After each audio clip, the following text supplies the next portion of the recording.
Now we are moving to the 12th topic where we will learn about the transversal angle pair relationships.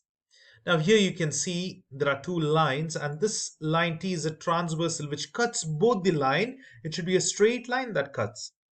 Now what happens is there are few angle relationships formed.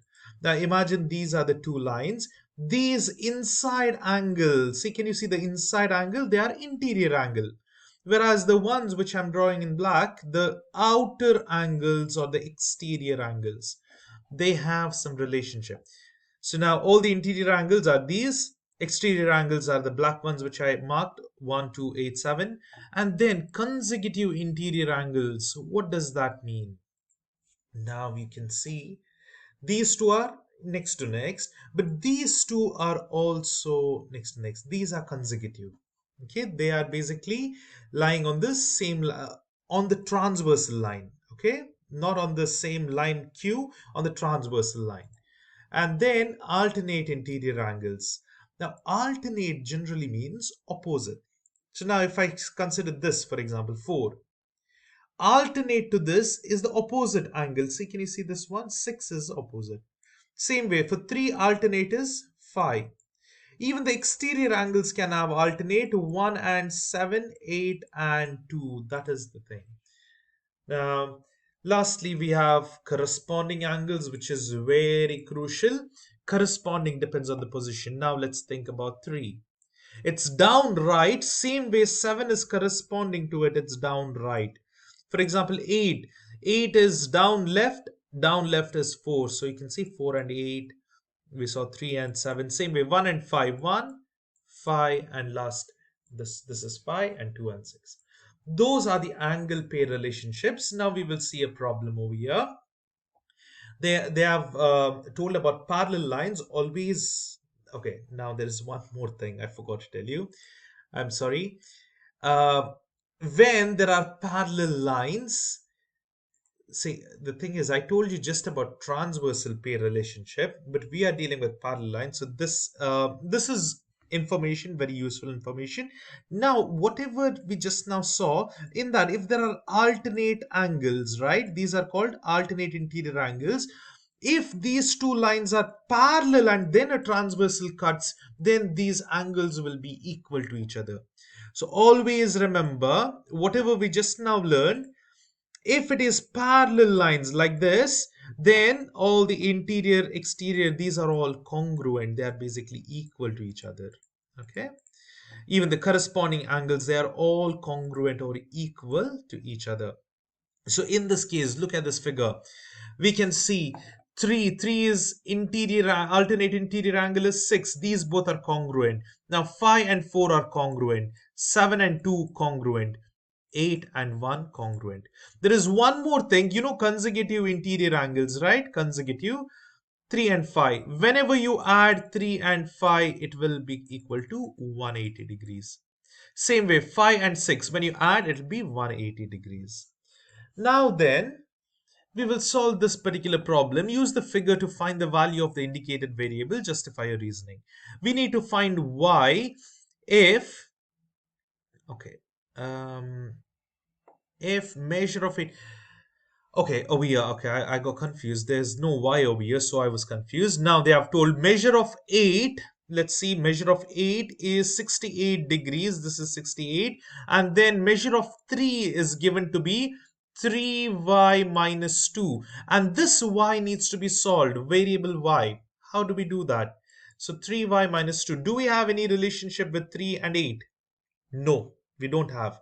But do we have any relationship with 3 and 6? Yes, they both are equal.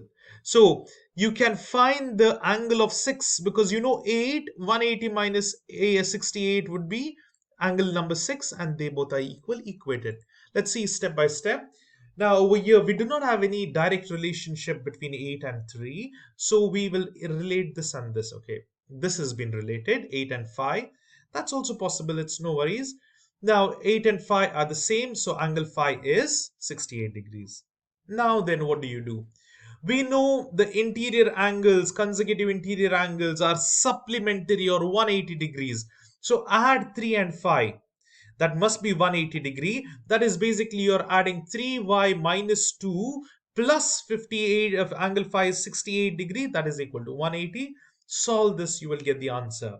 You can solve it by steps. That is, take 68 minus 2 is 66, and take 66 to the other side. Take 66 to the other side, will be 180 minus 66, and then whatever the answer is there, you need to divide it by 3. You will get this answer, 38. Or you can use your calculator directly.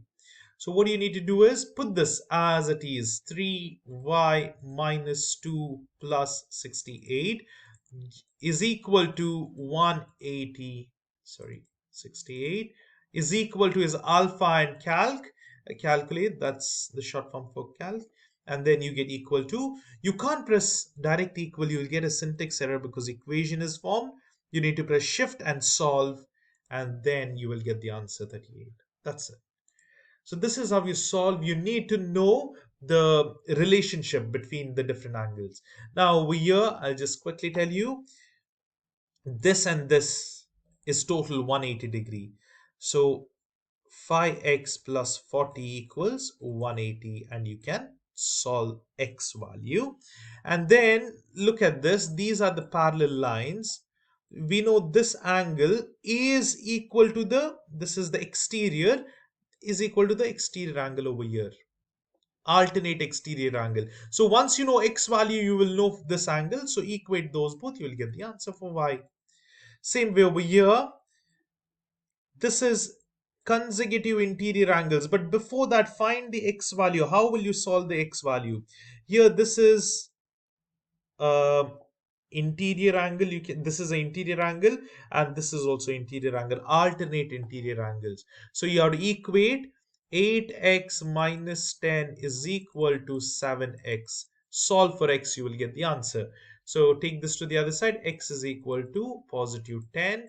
Now once you know x is equal to 10, you can solve this, and then this angle plus 6y plus 20 equals 180 degrees, and then solve it up. Solve it by yourself and then check for the answers. Over here we found the x value, but y you have to solve it, you will get it. Now which theorem you use? Over here there are plenty of theorems. Supplementary angle to find x, and then you use alternate exterior angle. Similarly, the angle, the theorems which we use, or the relationship which we use is mentioned. Same way, please do try these as well, and then you can check the answers. Now let's look at this one. They have told find the measure of each angle. Now measure of angle 3 is given to be 75, 10. Where is 10? That is to be 105. Now what is the measure of angle 2? 10 and 2, here these are corresponding angles, so it is same. It should be 105 itself. What about 5? Where is 5? 2 and 5 are alternate angles. Again, they are same. It should be 105. Okay, sorry, all came anyways. Now, where is angle of measure 7? Now, these both are interior alternate angles, so that's same. Again, 105. What about the next one? 15. These both are alternate interior angles equal, so it's 105. What about 14? Where is 14? That's over here. What you can do is 105 minus, sorry, 180 minus 105 will give you 14, and then that is 75. What about 9? Where is 9? 9 is over here. They both are equal, that is 75. So this is the answer. That's how we can easily solve them up. I hope this is clear. So that's the end of this topic 12. In the next video, we'll go to topic 13. If you have any doubts, do post them in the comment section. I'll get back to you as soon as possible.